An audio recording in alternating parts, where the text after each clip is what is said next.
दोस्तों आज की इस वीडियो में सारा डाउट क्लियर करने वाला हूं, तो इस वीडियो को एंड तक जरूर देखिए। दोस्तों अभी बिहार में सर्वे का काम चालू है।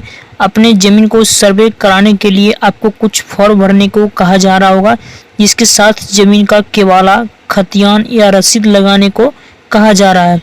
सर्वे से संबंधित कई सारी वीडियो हमारे चैनल पर पहले से अपलोड किया गया है। इसमें कई सारे किसान भाइयों ने हमें बार बार कमेंट कर रहे थे कि जिस ज़मीन का दाखिल खारिज नहीं हुआ है उसका सर्वे होगा या नहीं होगा।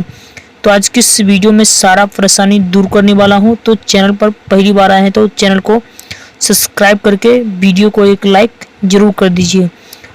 तो दोस्तों अब पहले तो आप ये समझिए कि दाखिल खारिज होता है क्या है।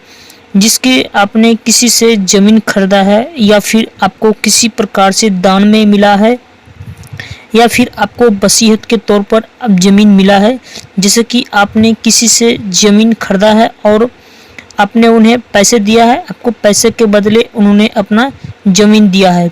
वही दूसरी बात आती है वसीयत। तो वसीयत उसको मिलता है जैसे कि आपके पूर्वज के किन्हीं के पास पुत्र या पुत्री नहीं होंगे, अगर वो आपको गोद ले लेते हैं और आपको एक वसीयतनामा बना देते हैं, तो कोर्ट में जाकर कि हमारा अगर मृत्यु होता है तो हमारे जितनी भी संपत्ति होता है उनका वारिस ये आदमी बनेंगे।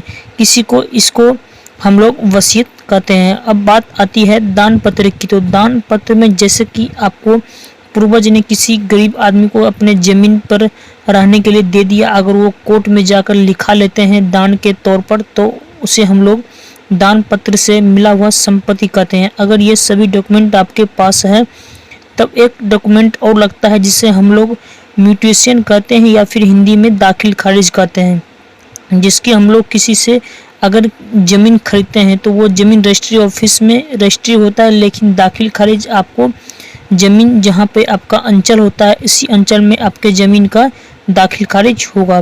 दाखिल खारिज का मतलब ये होता है कि आपको सरकार का टैक्स देना, क्योंकि आपके ज़मीन का जो सर्वे होगा वो अंचल से ही आपका रिकॉर्ड निकालकर आपका ज़मीन का सर्वे किया जाएगा। अगर आपका ज़मीन का दाखिल खारिज या फिर आपके ज़मीन का रसीद या लगान नहीं है तो कैसे होगा आपके ज़मीन का सर्वे। जैसे कि दाखिल खारिज का मतलब यह होता है कि दाखिल प्लस खारिज, यानी आपने किसी किसान से ज़मीन खरीदा है उसे हम लोग दाखिल कहते हैं, यानी उसे हमने उसका ज़मीन दाखिल कर लिया है।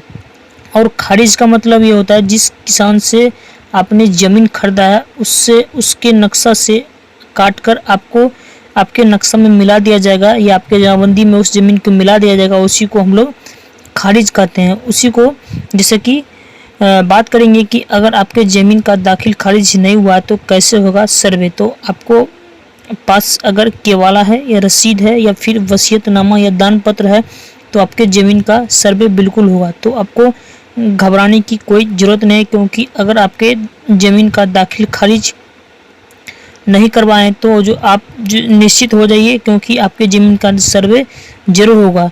क्योंकि अभी तक आपने अगर सर्वे यानी आपका ज़मीन का अगर दाखिल खारिज हो रहा है तो आप जाके अपने अंचल कार्यालय से संपर्क करके दाखिल खारिज करवा ले, तब जो है आपको ज़मीन सर्वे कराने में काफ़ी आसान होगा। अगर अभी फ़िलहाल में काफ़ी भीड़ भाड़ चल रहा होगा अंचल में, तो दाखिल खारिज में अगर परेशानी होती है तो आपको केवाला, खतियान या फिर रसीद या फिर आपको जैसे मैंने बताया दान पत्र या वसीयतनामा, जैसे आपको भी ज़मीन मिला है उस प्रकार का आपको डॉक्यूमेंट लगा के फॉर्म भर के आपको सर्वे जहाँ पे कैंप लगा हुआ उस ऑफिस में जाकर जमा कर देंगे तो आपके ज़मीन का सर्वे जरूर होगा। आशा करता हूँ ये वीडियो आप सभी को पसंद आया होगा तो ज़्यादा से ज़्यादा शेयर करें, ताकि और किसान सभी भाइयों को इस तरह की परेशानी अगर होगी तो अपना सॉर्ट आउट कर सकते हैं। तो कैसी लगी हमारी जानकारी कमेंट बॉक्स के माध्यम से ज़रूर बताना।